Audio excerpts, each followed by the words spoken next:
Então, uma última... Pastor Heber, eu posso ler um versículo de Gálatas? Lógico. Ler um versículo de Gálatas.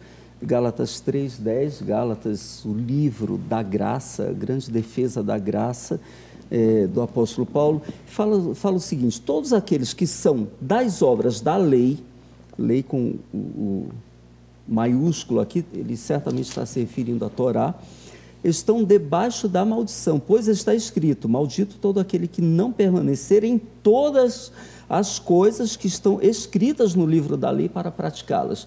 E no versículo seguinte ele diz: olha, é evidente que pela lei ninguém será justificado diante de Deus, que é impossível o cumprimento integral da lei.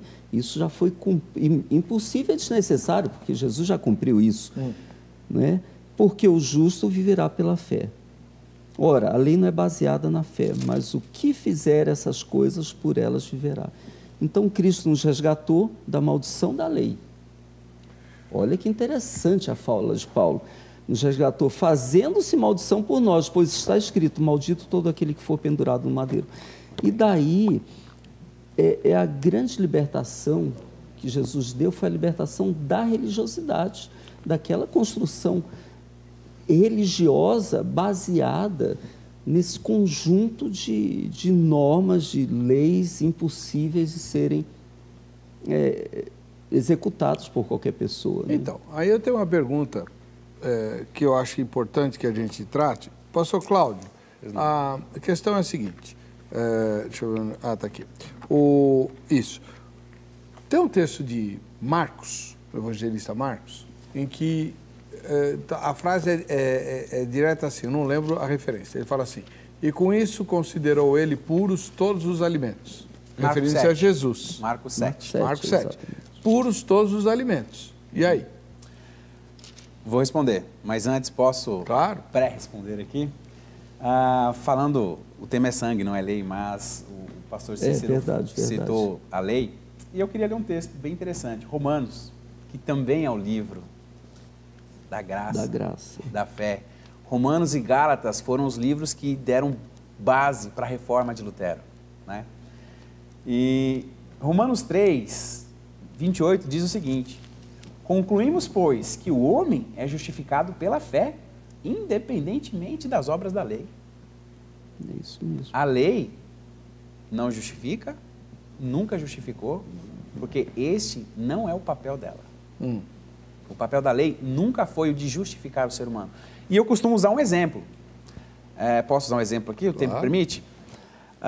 Eu não sou assim o melhor motorista. Eu confesso que a minha esposa dirige melhor que eu. Esses dias eu estava distraído pela vida e eu tomei 4 multas em um mês. Excesso de velocidade, rodízio, tem de quase tudo, né? E eu uso sempre esse exemplo. Se eu fico um ano inteiro sem tomar nenhuma multa, não vai chegar uma carta do Detran nem da Secretaria de Transporte lá na minha casa dizendo: olha, parabéns, você é um excelente motorista, temos um presente para você. Não. Agora, se eu cometo uma infração, vem a multa. Esse é o papel da lei. Nunca foi justificar.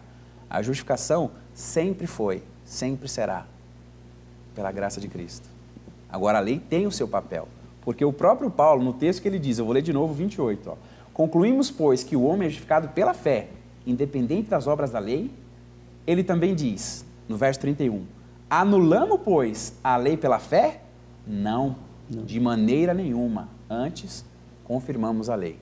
Agora, voltando para a sua pergunta, o texto é Marcos, capítulo 7, e é um texto muito interessante. Capítulo 7, verso 18 e 19. Aqui o contexto é a crítica dos fariseus. Ele diz assim, então lhes disse: assim não sabeis vós que não compreendeis que tudo o que é de fora entra no homem e não pode contaminar, porque não lhe entra no coração, mas no ventre, e sai para lugar escuso. Assim considerou ele puro todos os alimentos.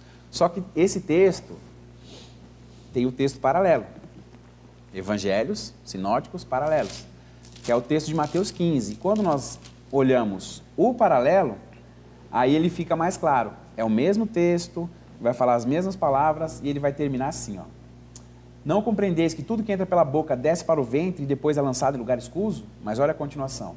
Mas o que sai da boca vem do coração, e é isso que contamina o homem. Porque do coração procedem os maus desígnios, homicídios, adultérios, prostituição, furto, falso testemunho e blasfêmia. Olha o verso 20. São estas coisas que contaminam o homem. Mas, o assunto em questão aqui, o comer sem lavar as mãos, não. E o início do capítulo 15 diz assim, ó.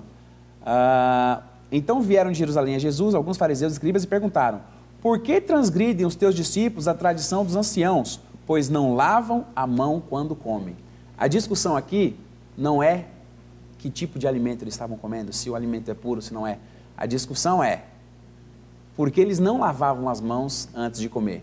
E esse lavar, é preciso ficar claro, não é um lavar simplesmente higienizar as mãos. É um ritual que o judeu faz ainda nos dias de hoje, chamado ablução das mãos. É uma lavagem ritual que tem toda uma mecânica, todo um processo.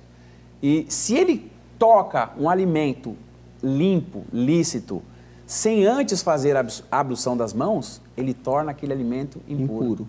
Então a discussão aqui não é o alimento, mas a discussão é comer sem fazer a ablução das mãos, comer sem lavar as mãos. Essa é a discussão, e não o tipo de alimento. Bom,